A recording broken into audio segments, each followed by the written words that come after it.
For those of you that are new here, my name is Sydney. I'm a certified positive reinforcement trainer and owner of Good Puppy Dog Training Academy. This is a topic that I love to talk about because it's still so prevalent in the dog training community.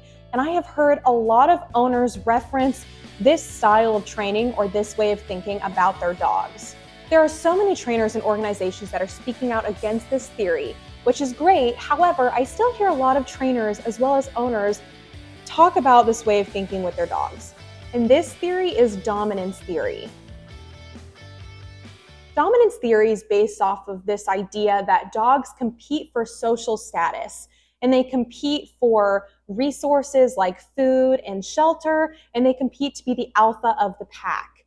And this is to give them priority access to mates.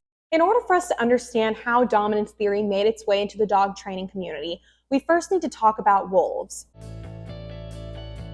The idea of dominance theory came around in the 1940s by a biologist named Rudolf Schenkel who was studying wolf packs. And this idea of social hierarchy started to be used in dog training. Fast forward a little bit to another biologist named David Meech.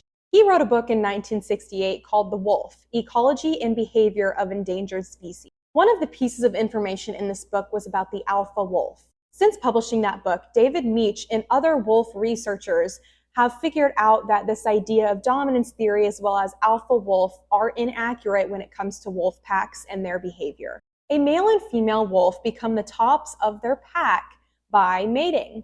They are considered the top mating male and the top mating female of their pack. And they form their pack because they reproduce and produce offspring. When their offspring become old enough, around the age of 3, they leave to form their own packs and to become their own top breeding female and top breeding male. So instead of thinking of wolves in this type of social hierarchy, think of them rather as family units. So how does this all relate to dog training? Since David Meech's original book came out and the term with alpha wolf came out, there are a lot of dog trainers have really latched on to this idea of social dominance in the alpha dog. Have any of you heard of Cesar Millan? He is one of many trainers who supports the idea of dominance theory and has made his training tactics based off of this idea. This just goes to show that just because someone has a lot of followers as well as their own TV show, it does not mean that their training techniques are accurate or ethical. Wild dogs have been studied, and it has been shown that they don't form set packs like wolves do. Dogs can bond with other dogs. They can also bond with their human owners, and they also participate in socially facilitated behaviors like chasing, eating, and barking. But they still don't form these set packs like wolves do. The whole point of being the alpha male in dominance theory is to have priority access to resources and priority access to mates. But there is no selection pressure in a typical household for them to perform any of these rank-seeking behaviors. Your dog is fed their meals every day, they're given toys, they're given bones, and they're given lots of pets. So again, where would the need come from for a dog to feel that they had to assert dominance over the human male in the household? Even if you're thinking about a multi-dog household where there's more than one dog, they still don't show any signs of a social hierarchy system.